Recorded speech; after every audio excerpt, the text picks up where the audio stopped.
Hey, can you get anything from this? Does it sound good? Excellent.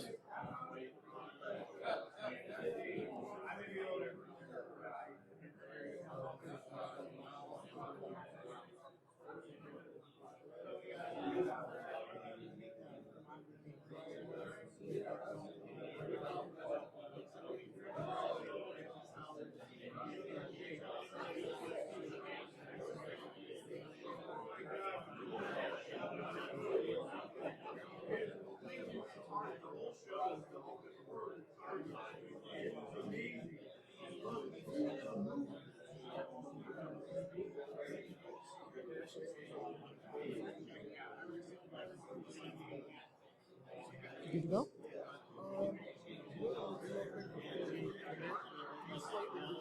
The title's slightly different. So I'm just going to make the text match real quick. Okay. We're ready to go. Sounds good. I can make the text match too if you want me to.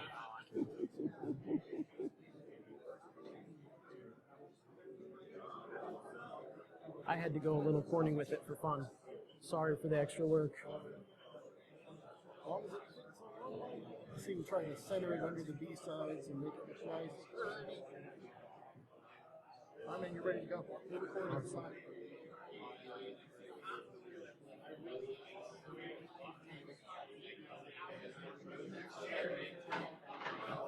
Hello, BSides Cleveland. How's everybody doing? Good? You know, I thought it was hot outside, and then I got in this spotlight. I don't know about that, but I'm only here for a little bit, so I think I'll be okay. This is going to be all about the WiX Toolset.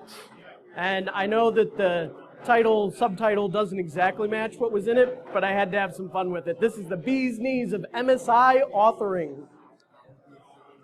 So it's going to be a real quick crash course on MSI authoring. Nothing too amazing, nothing too exciting, just getting down and dirty with how you can make an MSI.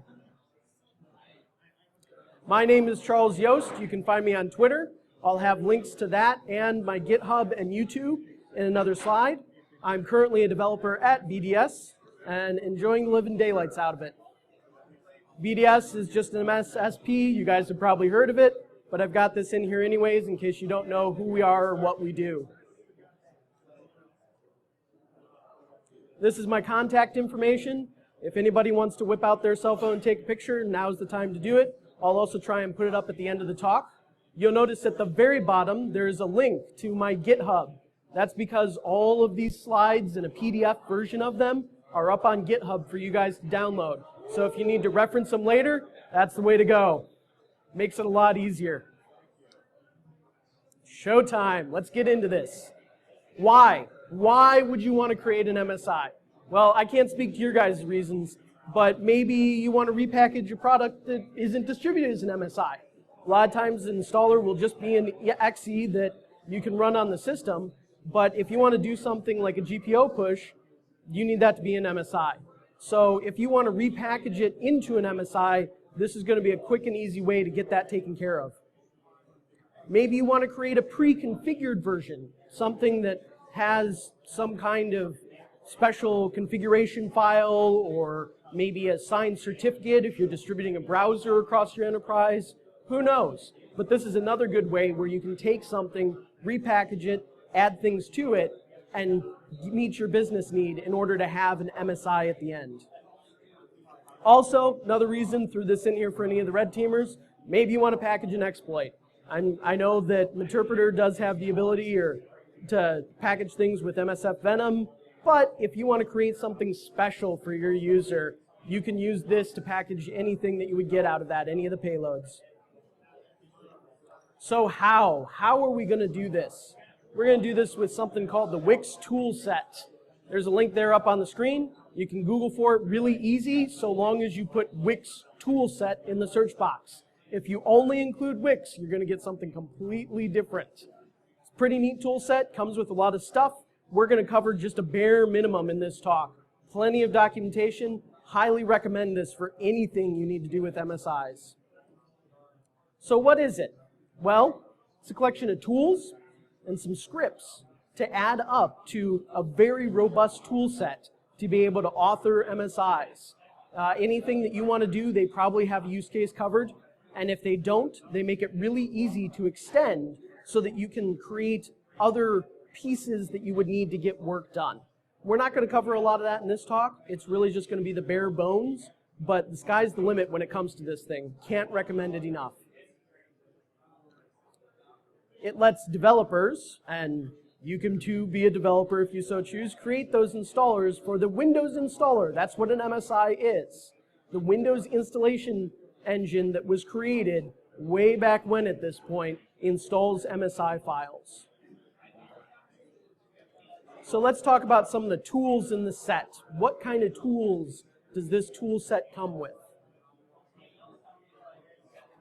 First one that we need to focus on is something called Candle. Get it? WiX, Candle. I'm not the only one that's punny. It pre-processes and compiles WiX source files into object files. Probably doesn't mean a lot at this point, but you guys will remember this later on when we get to it. Candle is the first tool that you're going to be using from this tool set once you have your source material. The next tool that we're going to focus on is something called Light, continuing on the theme. It links and binds one or more WiX object files and creates a Windows installer database. In this case, it's going to be an MSI. So if we follow that train of thought, we get a WiX object from Candle, we take that WiX object and hand it to Light in order to get an MSI. One file, 2 steps, and you're done. It really is that easy. There are plenty of other tools in this tool set, things that I haven't even begun to use. You can use WiXCop, for instance, to enforce style and whatnot. You can use Lit and Dark and Heat. They all have fun names so that they continue with the theme. But all of these tools add up to a very comprehensive and robust set of tools for working with MSIs. There are even tools on that list which will let you take existing MSIs, pull them apart, get the information you need out of them so that you can either inspect it or possibly repackage them. So WiX unit is unit testing. Unit testing. Hey, tying it back to my buddy Jimmy. Hopefully you guys met his talk last slot, and yes, that would tie in exactly. So how are we going to do this, right? I've given you the couple of tools that we need, the couple of executables we need to run. We've mentioned a WiX object file, but what does this all start with? It can't start from nothing. It's going to start with a WXS file. A WXS file happens to be just a specially constructed XML file. If you've never encountered XML, it's a form of structured data. You'll probably catch on pretty quickly. Not only do I have examples in the following slides, but if you ever have any questions about it, Google is an excellent resource. There's plenty of information about XML. The rules. We've got this XML file that we have to specially construct, but what is that actually going to amount to? How do we construct it? What does that mean? They've got a really excellent set of documentation on the WiX Toolset page. It's called the WiX Schema Reference. It walks you through all of it, how you need to go about creating that, what are required pieces. It's a lot of what we're going to be covering, but if you want to go beyond what we're covering today, you'll most likely be referring back to this. And if you go look for these slides on GitHub, that blue text there is a link that will take you to the schema reference. So let's build one. Why not? Got nothing better to do, right? Well, we're going to start out with something called the XML Declaration. Because this is an XML file, this is an important piece. And it looks like that. Nothing to it. Could very easily copy and paste that from just about any file. Next, we're going to deal with something called a WiX element to go over just a little bit of how XML files are formed, their elements, and then their attributes on those elements. And so the WiX element is the top-level container for top-level container that is the main element for every WiX file. And it looks like this. We've got our previous line, the XML declaration, and then we've got our WiX element. And again, this is all in the slides. You can copy and paste this. It's very straightforward. We haven't gotten into modifying anything yet. This is just how every WXS file starts out. Next, we have the product element. So working forward, we've got the WiX element, we've got the product element. The product element is where we really start to get into the definition for what we want to do with this MSI file. You can think of it kind of like a main function to a C program if you've worked with any of that. But basically, it's just the entry point. It's where we're going to start to define the differences. So what do we need to define for differences? And when linking, only one product section can be given to the linker to produce a result. If you use this element specifically, you will create an MSI file. If you were paying attention back when I was talking about candle and light, it can create other types of Windows installer files. MSI is the focus here because that's what you guys are most likely going to encounter, and therefore we need to make sure we use the product element. The product element looks like this. Once again, we've got our XML declaration, we've got our WiX element, and inside of it is the product element. This is kind of what XML looks like if you've never encountered it before. Things are nested within each other. And so outermost is WiX, and next in is product. You'll notice also that there's a couple of different things listed below product that are kind of within it. And those things are called attributes. Those attributes, you might notice, have some interesting values. Manufacturer in this case is wash and go. I'm really creative. And name is window cleaner. We've also got an upgrade code and a version, and we'll break that down next. These are the attributes that you were looking at. Going through the list, ID is the product GUID for the product. We'll get on to what that really means in a moment, but for now, let's just keep going. Language, 1033. This has to deal with some interesting Windows internals and integers that are specific to the actual Windows installer engine, but pretty much you're always going to use 1033 for that value unless you're trying to do something international.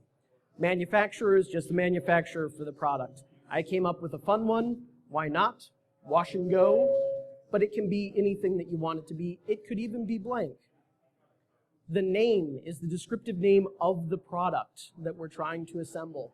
In this case, I came up with window cleaner. But just like with the manufacturer, it could be just about anything. Upgrade code.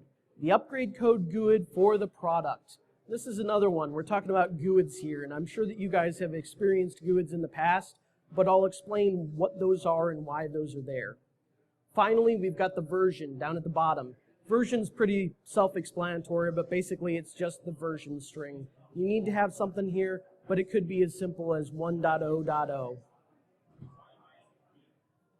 So let's go over a couple of tips. I was talking about some GUIDs for ID and upgrade code. Well, the good news is that with ID, you can just use star. You can fill that value in with star. It'll automatically take care of what that needs to be when it actually goes through Candle. And so WiX is helping us out here. We don't have to determine it. The upgrade code is important. If you don't know what a GUID is, then you need to figure it out. Probably you'll be able to generate one from your laptop, but also you should be able to figure out how to generate one from the internet if you need to. This needs to stay the same. Might or might not be applicable to what you're trying to do with an MSI file. You might want to use the upgrade code to do consecutive versions. And so if you're custom packaging something for an environment, for an enterprise, that will be a good use of the upgrade code to make sure that you get that upgrade going forward. If you're just packaging an exploit, you probably don't care about this at all, and you can just make it whatever you want so long as it's a valid GUID.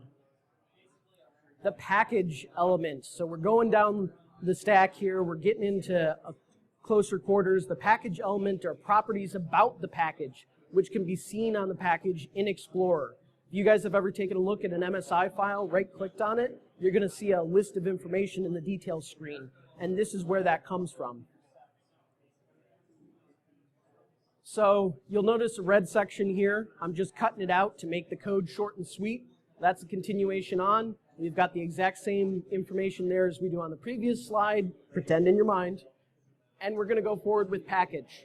So package has some attributes as well.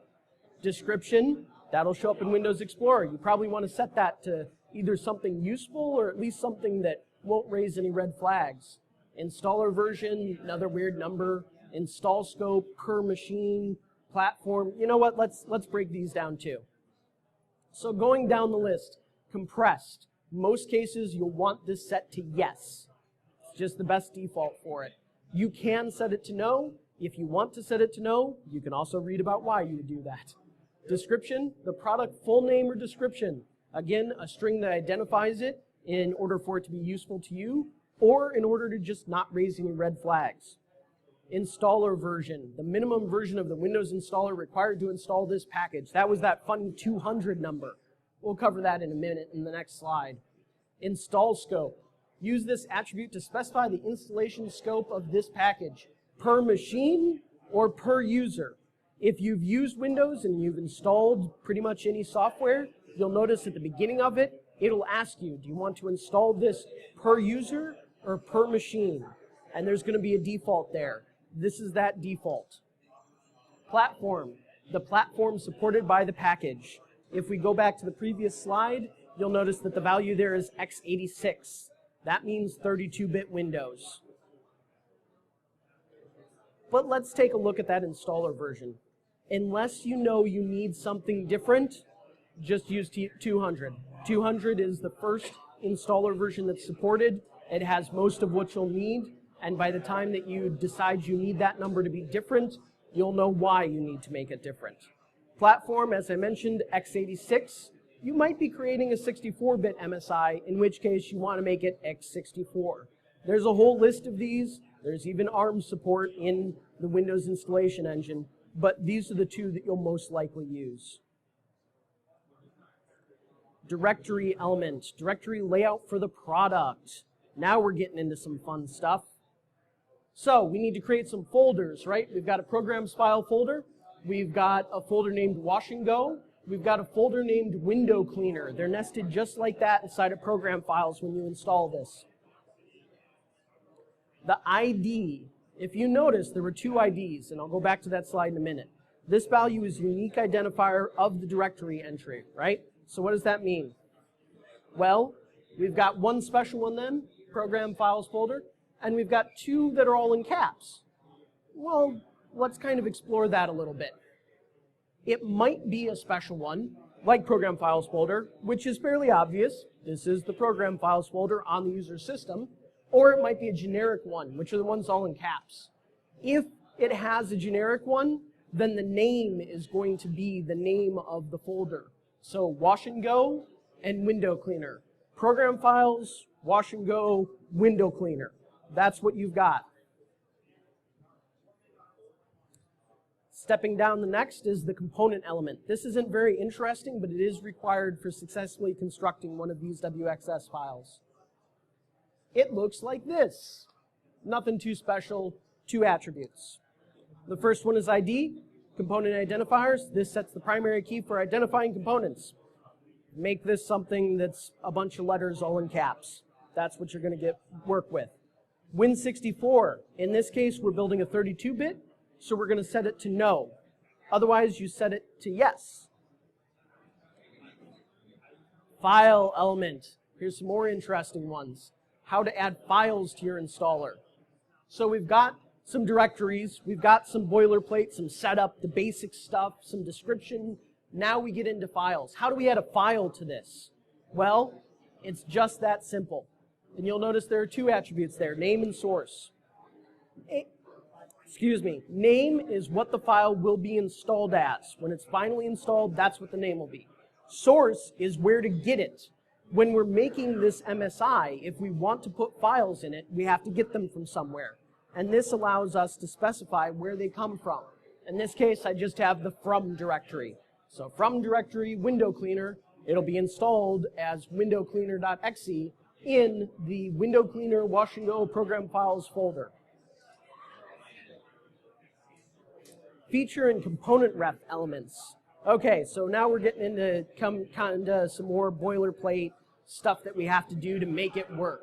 Feature is the minimum to install something. Component reference relates back to that name that we gave component, the ID that I said just make it a bunch of letters and caps. And it looks like this. Once again, continuing on, feature ID equals complete. Makes sense. You've probably seen that in some installers. Component ref, the ID needs to match the one that we had in the component. That's it. The media element. The media element describes a disk that makes up the source media for the installation. Effectively, for our purposes, it's more boilerplate. You can just follow the example, and again, when you expand beyond the basics here, you can come up with more complex scenarios that might have more of these or set some different settings. It looks like this. Pretty much everything there is just what you're going to default to. We've got a disk identifier. We've got a cabinet file for the compressed files that we're going to be putting in this, and we're going to instruct it to embed the cab. This all comes from the old concept of having multiple disks. Is anybody old enough to know about like multiple floppy disks swapping through? Oh, I got some hands, awesome. That's why this is here, is because you can split it over several disks. If for some reason you still need to do this with CDs or something, I feel very bad for you. The important thing to know about ID is this number must be equal to or greater than 1. We can't have negative disks. Makes sense, I guess. Now, let's get on to compiling, right? I was talking about Candle. We've got candle.exe. That comes from the WiX Toolset when you install it. We're going to pass it our window-cleaner WXS that we just constructed, a basic example. And this is going to either give us a whole bunch of errors, in which case you should take another look at the examples or reference documentation, or we're going to end up with a WiX object file. Not that exciting, not what we want yet. But we'll get there. One more step. Next, we're going to link and bind. I thought I should come up with like some sound bite I should play for this, but I don't know how that'd work. Run light against the WiX object file to link and bind. It's pretty simple. It's not that exciting. Light.exe, out, window cleaner 1.0 MSI. Hey, there's our MSI. And we're going to give it the window cleaner WiX object that we got from the previous step running through Candle. Once again, might give us a bunch of errors if we have any issues, or you'll get the MSI file that you're looking for, and you're good to go. What about UI? Well, good news. WiX Toolset has your back on that too. There's a whole bunch of different options for UI. You can do the minimal UI, which is what many installers are. You can do the Mondo UI, which is what some newer installers are. Or you can do any mix in between. Let's wrap this up. Last couple of things. Let's talk about some debugging, right? I mentioned error messages, and you should look at reference documentation. What happens if you got a good MSI file, and you go to use it, and it doesn't work? Well, one option is to enable Windows installer logging. You can do this via GPO. There is a link for this, but basically you're going to be playing around with the registry if you want to do this. We have another option. We can call the MSI with the logging flags. Uses an interesting set of logging flags here, so I listed them out. /L*V window-cleaner.log. This log is massive and includes a lot of information. And if you work with it, you're going to be spending a lot of time figuring out what's going on.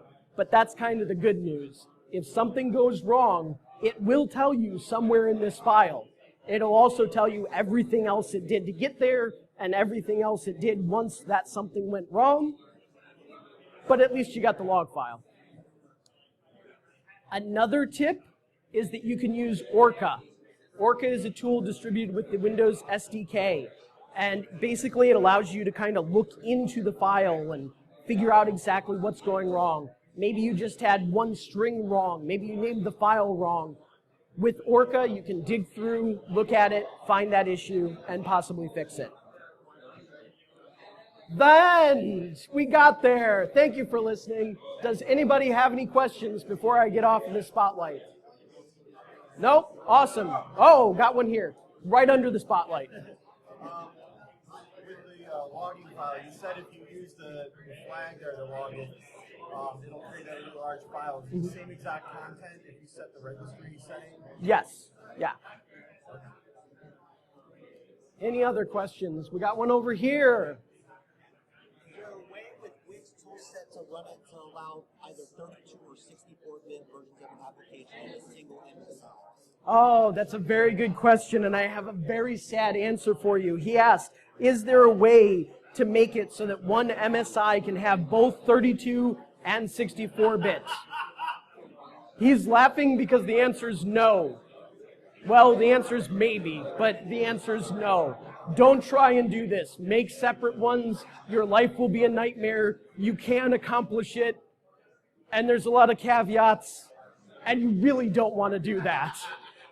Got another question? One question off of that one. Yes. If you do have, if you do set the installer version to x86, where do you set it so that it can install on a 64-bit operating system or a 32-bit operating system? Okay, so if we set it to tell it it's a 32-bit installer that we're making, how do we tell it what to do when it encounters a 64-bit operating system? If you're playing within the rules of Windows, it'll automatically take care of that, and it'll automatically install it in the right program files directory. If you've worked with 64-bit operating system, 64-bit Windows, Windows has 2 program file directories, and it'll put it in the right spot. So that's some of the power of this. You don't have to worry about it. It'll take care of it. Yes, sir? What kind of car do you drive? What kind of car do I drive? I don't know if I want to release that information, but I'll tell you this. It's a very beat-up, black Honda.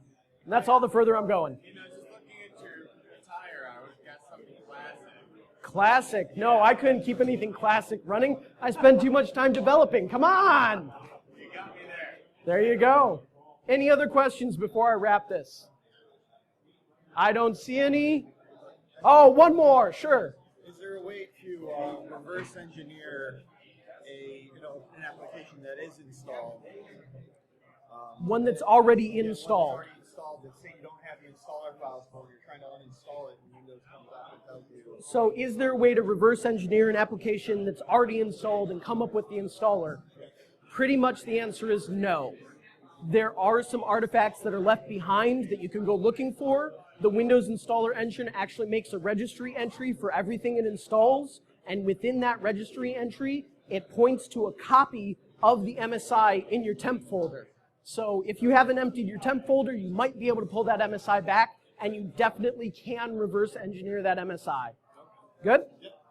Awesome. I'm out of time. Thank you guys so much for listening. Keep in mind, these slides are up on GitHub. If you need to get a hold of me, my Twitter handle, I'll respond most of the time at some point. I promise. Thank you.